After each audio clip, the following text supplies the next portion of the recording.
Xin chào các bạn, hôm nay là một ngày mới nữa ở Hawaii. Nhìn cái mặt là thấy là chuyện gì đã xảy ra hôm qua đúng không? Ở chơi lâu quá, dù là kem chống nắng cũng không có tác dụng gì hết. Giờ mặt cháy đen thui rồi. Hôm nay là mình đi ngắm biển, ngắm san hô ở cái chỗ gọi là Hanuma Bay, là cái vùng, một cái eo biển vậy đó, có rất là nhiều san hô nên là sẽ đi lặn.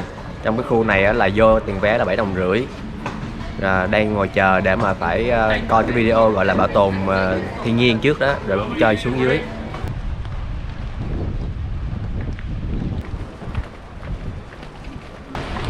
Đang trên đường đi xuống cái vịnh, nhìn đẹp dễ sợ không?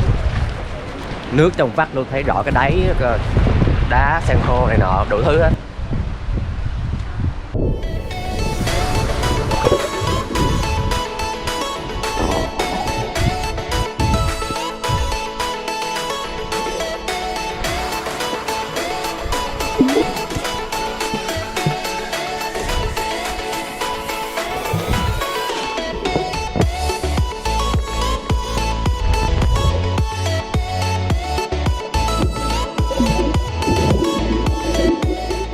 Phải nói là rất đẹp luôn á. Nước thì trong, cá rất là nhiều, nhiều cá, cá bự luôn, màu sắc đủ thứ rất là đẹp. Đúng là đáng công lên tới đây.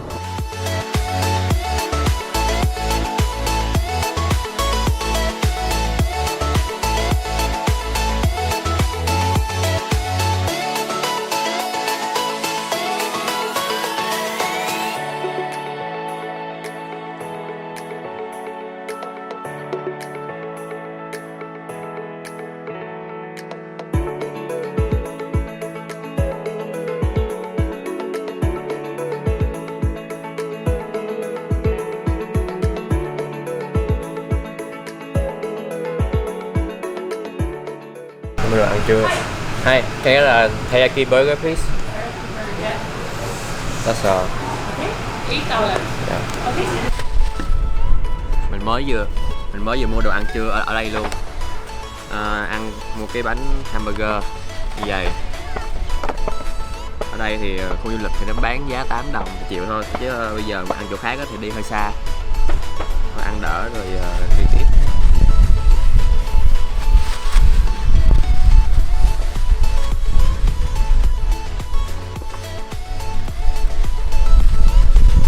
Thì nhìn cũng đầy đủ, nghe mùi cũng hấp dẫn.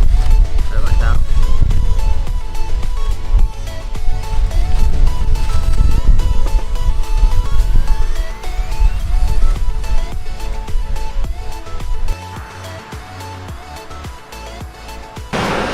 Mình đang trên đường tới cái điểm khác nhưng mà cảnh thấy đẹp quá nên là ngừng lại. Ở sau này là núi, phía bên kia thì là biển.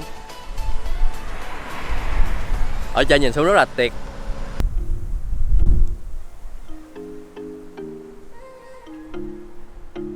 Đang tính leo cái núi đó nhưng mà không biết sao đây, thấy hơi bị cao.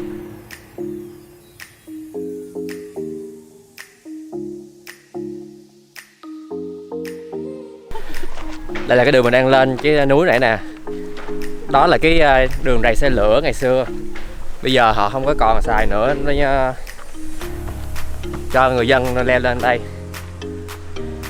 Leo này cũng đuối chứ không phải chơi đâu nha.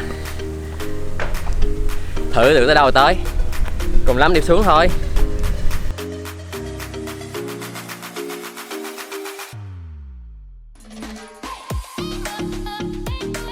Thôi chắc không lên nữa đâu, nắng nóng xách đồ nặng cộng với lại hồi sáng giờ đi bơi nữa không có đủ sức đâu. Lên thì có thể nhưng mà lấy xuống không nổi nữa mất công. Nước cũng gần hết rồi, còn có nửa bình nè. Thôi giờ để mò xuống kiếm chỗ khác chơi. Cảnh thì đẹp đó nhưng mà thôi cho mình xin đi xuống.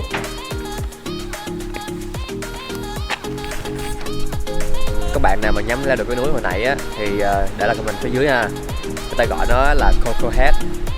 Nãy giờ về tắm rửa nghỉ ngơi xong rồi chạy ra biển ngắm mặt trời lặn. Còn bây giờ đang đi kiếm đồ ăn tối.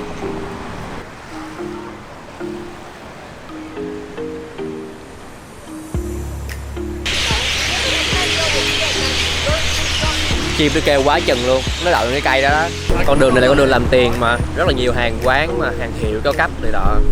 Có hãng xe Tesla nè, rồi đồng hồ Rolex.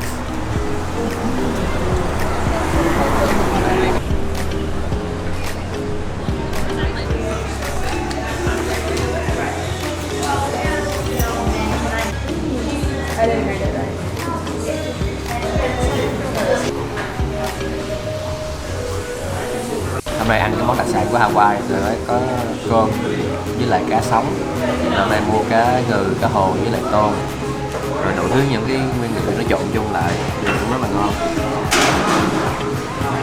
Món tầm vậy là 16 đồng. Tại cái này khu trung tâm với lại cái này là đồ ăn tươi sống mà.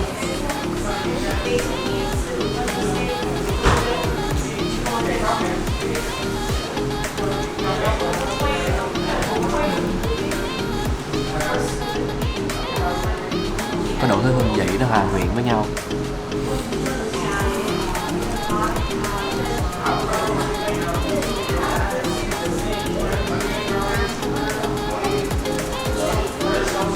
Mà mấy món chính ra là họ cho mình đó là chọn, họ chọn có thơm nè, có hành, có dưa leo, có bắp, có gừng nữa, nên là nó đủ thứ món, đủ thứ hương vị để hòa quyện lại với nhau,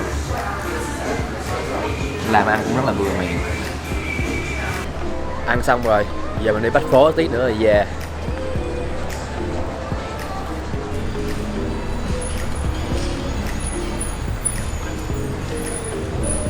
Không ổn rồi, trời chuyển mưa nên phải chạy về nhà.